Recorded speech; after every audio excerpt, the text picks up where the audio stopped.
A thread by Carlos Oswita. Brace yourself. President Trump was right again. Look at this report. Pandemic, social unrest, and crime in U.S. cities. August 2020 update. Link in the thread. Quote, this study updates a previous study by the authors with additional crime data through the end of August 2020. It examines crime rates for 10 offenses in 27 U.S. cities during the COVID-19 pandemic and social unrest over police violence. Homicides and aggravated assaults rose beginning in late May and June 2020.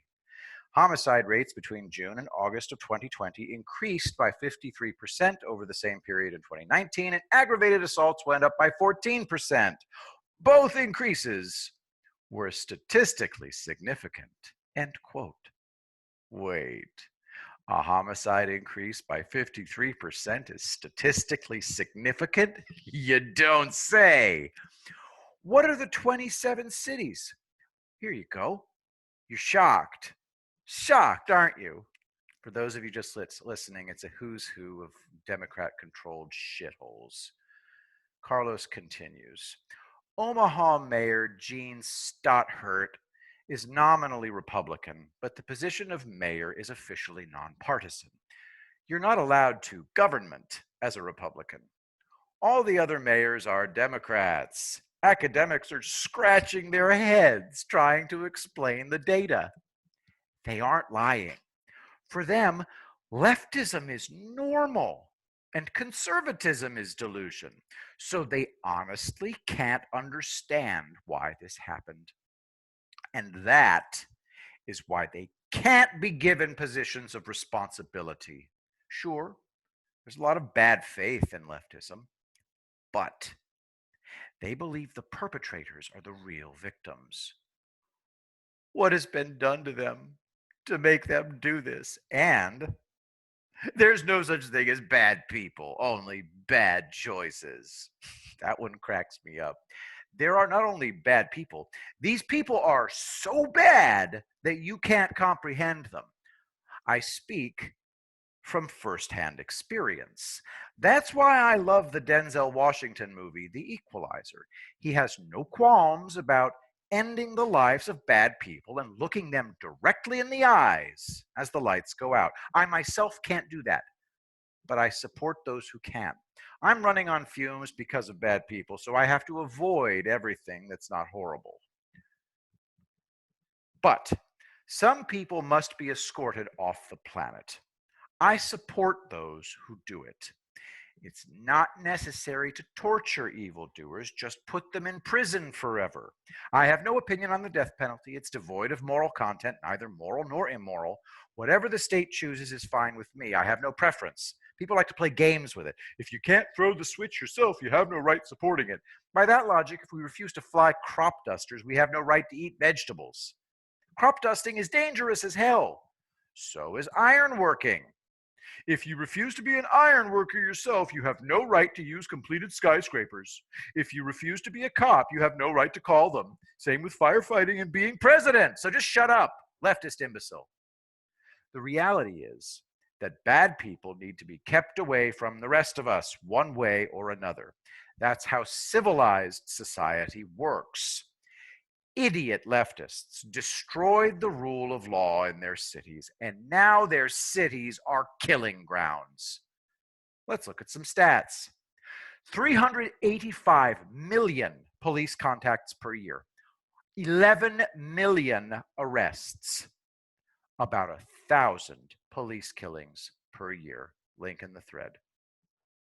The cops are making more contacts per year than the population of the entire country. They're arresting the entire populations of New York and Chicago combined every year. And Volkswagen diesel emissions kill more Europeans every year than cops kill Americans. MIT study. Volkswagen's excess emissions will lead to 1,200 premature deaths in Europe. Volkswagen diesel vehicles are not dealing with homicidal criminals and mental patients. The reason cops in other industrialized nations don't shoot anybody is that they don't arrest anybody, except for people who refuse to wear the holy masks of Antioch. When I lived in Stavanger, Norway, there was a guy I saw everywhere. We called him the Green Man.